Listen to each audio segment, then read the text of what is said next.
So good morning, folks. This is November the what is this? 18th, Wednesday, 2020, right?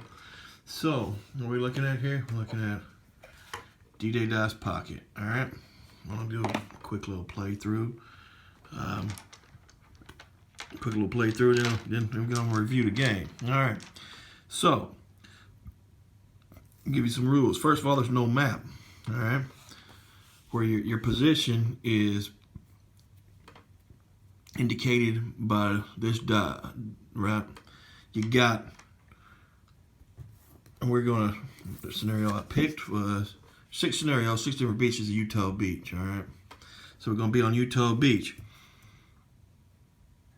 Each time we go to a different, first one's the landing, the one chevron, the landing, all right? The second, the barriers, you're gonna,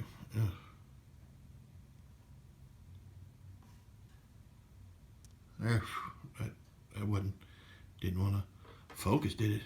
Second one to bear, right? The third chevron, you're gonna get a rally point. In the aerial is the gauntlet. Double green area is the, I guess it's blue. It's blue in the die, but it's green here. Is the bluffs, and then the black escudo is the bunker. All right. So what you are doing is you are rolling. These are access dice here. These are allied die. All right. You're gonna roll starting in the first at the landing. You're gonna roll 1 access die, and then you got three times you can roll your dice to match it. And so you can move on. You gotta match it to clear the beach, right? Get back to the first chevron there. And if you getting red, white, and blue, let's say you get red. You find a red, white, and blue. If you roll this red, white, and blue on your ending roll, you're gonna be able to pick up. Like, if you had that, you would pick up the captain. All players can change the color of one of their dice, but not its result. All right, that's what you would do with that. All right, these are the play aids here. All right, well, that's about as much as I can really get into it with you. Let me keep these access dice and allied dice separate, and we'll get into it. So let's start off. That's, well, we'll go through the playthrough right first. It says here, D-Day Dice Express. Choose the beach to storm. We've chosen Utah. At the start of the game, set the beach die to the 1 chevron. Each time you return here from step 8, advance it to the next phase. All right. We already done that. 2, roll for the access. Start with 1 die, add 1 die each time you clear a sector. Max 6 dice. All right. So we're gonna have to match this. So I'm gonna roll, and don't match it at all. But I tell you what I did come up that I'm gonna lock in. I'm gonna lock in the red, white, and blue dice there. It's going to tell you here, we already did it. I should be reading this before. Aforehand. It says roll the allied dice. We already did. That's the first thing. I locked those 3 in. I didn't get the wrench. Re-roll any of the allied dice if you want. You can do this twice. So I'm going to re-roll 3 of them. Still trying to get that wrench. I locked in those 3 stars for a reason. All right, didn't get it again. It's my last time. This will tell you. I'll tell you why I did it. If you have no general at the end of step 6, roll 1 additional access die next sector. So I'm just trying to keep it from there. Now, I've only got 1 more roll left. I need to get this wrench. I don't get the wrench. You know what? We're starting it over. So let's try it again. That's garbage. That was my All right, so start on step 1. You fix the chevron, roll for the axis, start with 1 dice. So I start with that die. It's the double soldier there. Now I'm looking to match that. No, I do not. I'm gonna re-roll all of them because you get to re-roll them twice, right? Puta madre.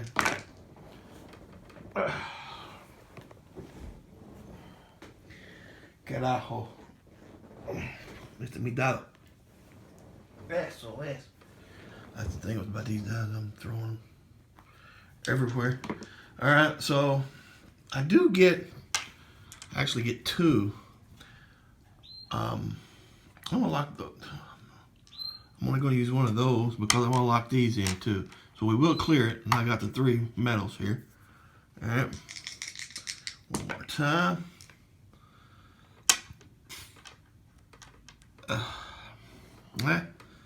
That was my second roll. This will be the 3rd. It doesn't help me, but I do get to pick up the hero after you roll those, because I got the 3 metals there. And what does the hero do? The hero sacrifice the hero. 1 player automatically clears the current sector regardless of his final tally. All right, so we can use that hero. We can. All right, it says roll the allied dice. We re-rolled it twice. Use specialist. We had no specialist. Determine the final tally. We did the final tally. If the final tally includes 1 or 2 red, white, and blue dice, that's what it is, or a straight, rally the corresponding specialist to your squad. We already did that. We rallied him. Each player's final rally must match all the access dice. If not, the game is lost. If so, the sector is cleared. Only 1 access die. I matched it. The final tally, it's cleared. We move on to the 2nd sector. If you have cleared the bunker, the game is won. Do not return to step 1. Well, we haven't cleared the bunker. That's the last time I'm going to go through that. But it's going to tell me here. If you have no general at the end of step 6, roll 1 additional access die next sector. All right, I have no general. I got the hero, but I ain't got the general. So I'm going to have to roll 3 dice because he's going to get 2 anyways. So I have to roll 3. Now I have to match this right here. I have to match that. It's the star, the wrench, and the skull. All right, well, I did match it. Matched all 3, so it got me kind of lucky there. All right, got another. I ain't gonna be able to get. That's it.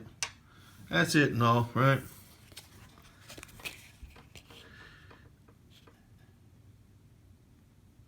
Players are not allowed to re-roll the white dice here. I didn't anyway, so better look at those next, right? So I did clear that. Didn't have to sacrifice anybody, right? We go on to the rally point. And in the rally point, what's the special thing?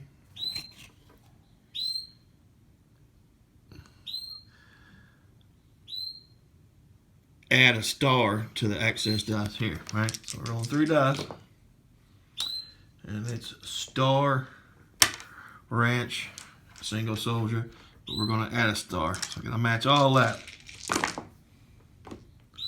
Wow. Do we get 2 stars? What else I need? Single soldier. Do not have any of the single soldier and the ranch. Do have the ranch, so I'm looking for a single soldier here. Second one, no. No single soldier. Third, no. I don't clear it. Don't get it. I lose, but I have a hero. I can sacrifice him and automatically get through, right? So, go to the 4, the gauntlet, and the gauntlet's going to have 2 things. It's going to have you're going to have to satisfy this. Your squad loses 1 specialist for each skull in the access dice. If you have no specialists left, ignore this, right? I don't have no specialists left, so I will ignore that. But also, we're on, what is it, Utah Beach. Utah Beach, what's the other thing in the gauntlet? No specialists may be rallied. All right, don't pick up any specialists, no matter about the red, white, and blue. 4 dice, and that's what I come up with. 2 stars, a skull, and a medal. I got a star, and that's it. I'm not gonna lock those in because I need to clear it. Need to get a skull and a medal. Need 1 more star. Come on now. Last roll I got. Don't get it. Done. Done and out. But you notice the roll that skull there. I would have lost a. So I'm out. I'm done. All right. That's a quick example of play. What did I think about the game? Well, let me give you the negative points. Negatives. It's very, very simple. Really simple. But of course, if you're playing a solitaire or 2-player, it's got a battle mode too. You're playing just a dice game like this. Yeah, a pocket dice game. Yeah, you expect it to be simple. So that's not a huge downfall. Also, it can be a little bit grindy feeling when you're trying to play it, right? I think that it could have been a lot better if they'd have just tweaked a couple of rules. And last thing I'll say, the rule book. It's not a book, it's a page. I hate that. Put it in a little booklet form. That would be my 3. That would be my takeaways on the negative. On the positives, on the last on the negative, you could have made a little card. You could have used this just as a map. You know, you could have made a little map there, and we either used it as a map instead of just this, and had a little thematic flair going. That's something I really thought you could have done, but no big deal. The positives, really good. Really good components, good cards, good. The dice are the dice from the actual game, D-Day dice, right? It's quick. You know, it's kind of addictive. You get to rolling, you get to playing, and you just get really into it. It's addictive before you know it. You know, you've played, 10 games, and you've spent 40 minutes. Kind of that thing. Small, it fits in your pocket. The whole thing comes with the bag to use for a pocket. I'm a big fan of pocket dice games. People say, now you might say, well, are you just saying that? No, as a matter of fact, right here on my desk, I play a lot of them.